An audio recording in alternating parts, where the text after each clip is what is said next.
Ciao, oggi parliamo di come dividiamo in genere la storia di Roma. Ritengo di dover fare questo video perché stiamo parlando di quel grosso macrocosmo storico che appunto è Roma, che ha una durata di almeno 1000 anni, dalla fondazione nel 753 a.C. alla caduta dell'impero romano nel 476.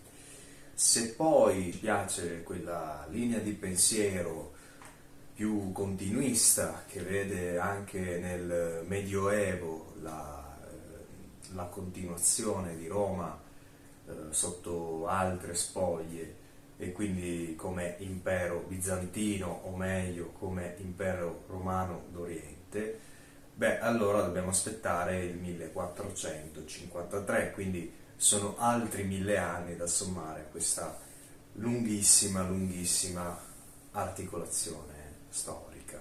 Ora capite bene che in 2000 anni o anche solo in 1000 di cose ne succedono parecchie, e quindi è assolutamente necessario, prima di cominciare a parlare di qualunque altra cosa, iniziare o quantomeno avere gli strumenti per potersi orientare in questo grande viaggio.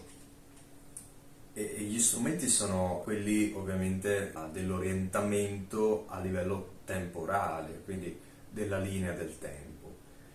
E dunque, come dividiamo la storia romana? Beh, generalmente in tre grossi periodi.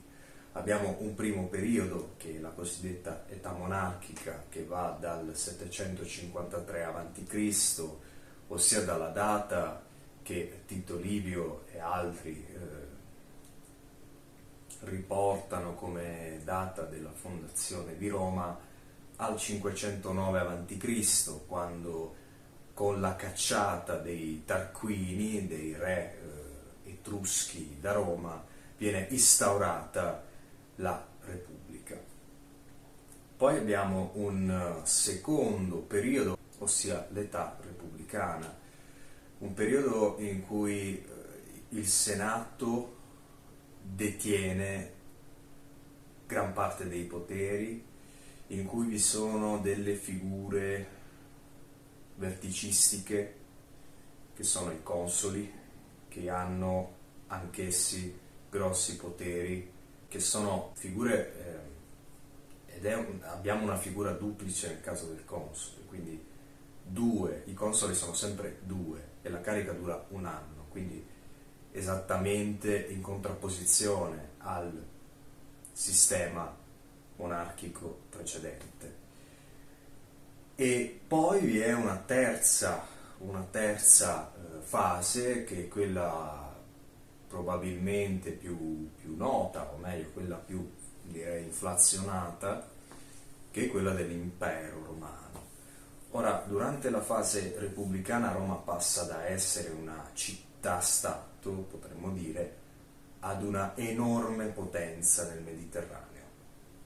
Questo da un lato crea appunto una enorme potenza, ma dall'altro crea una grossa difficoltà nella gestione del potere a Roma, e quindi la Repubblica entra in crisi, in una crisi che si acuisce sempre di più nel primo secolo avanti Cristo, con vari dittatori come per esempio Silla e poi Cesare.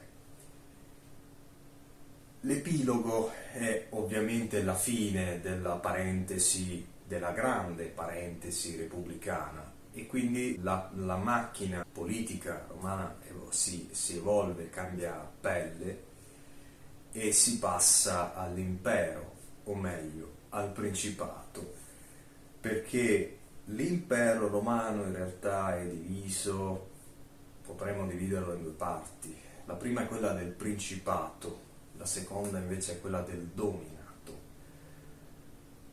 Ovviamente in entrambe le parti, in entrambi i momenti, vi è una figura principale di riferimento in tutta la vita politica, nel comando generale di tutto ciò che avviene a Roma, che è l'imperatore.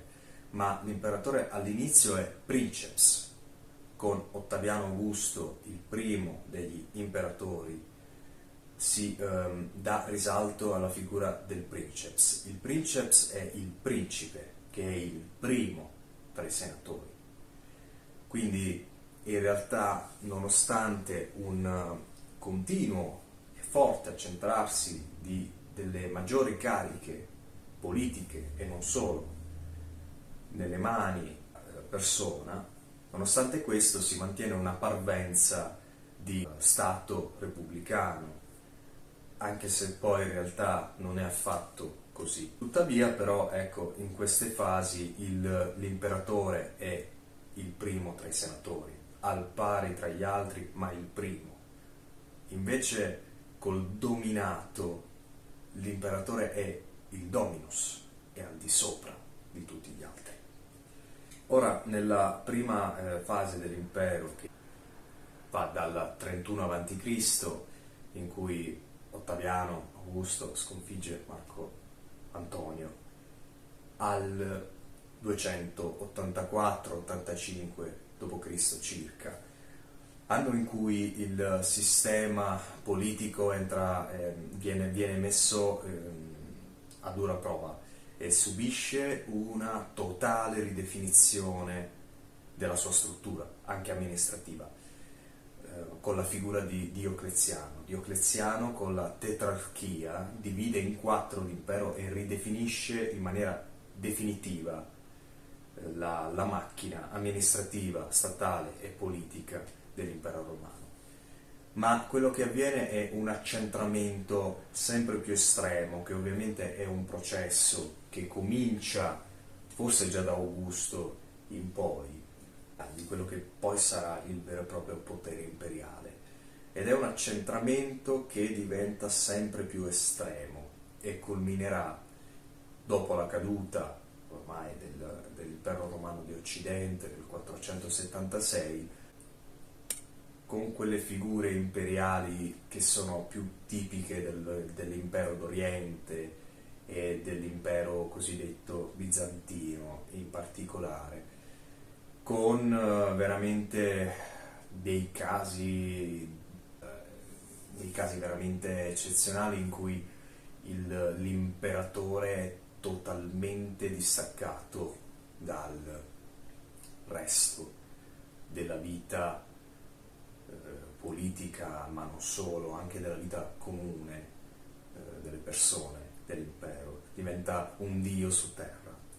E quindi si passa da imperatore come primo tra i senatori, ma al pari tra gli altri, a questa figura divina sulla terra.